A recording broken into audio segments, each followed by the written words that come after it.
இப்ப நம்ம விஸ்டா பேர்டுல இருக்கோம். ஹல்க் பிறந்த நகரம் இதுதான். ஹல்க விரும்புற மக்கள் இந்த ஒரு இடத்துலதான் இருக்காங்க.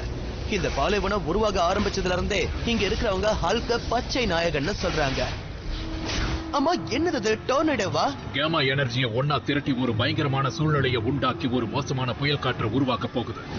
நினைச்சேன் ஹல்கோட ஊருக்கு வரும்போதே இந்த மாதிரி எல்லாம் நடக்கும் நான் எதிர்பார்த்தேன்.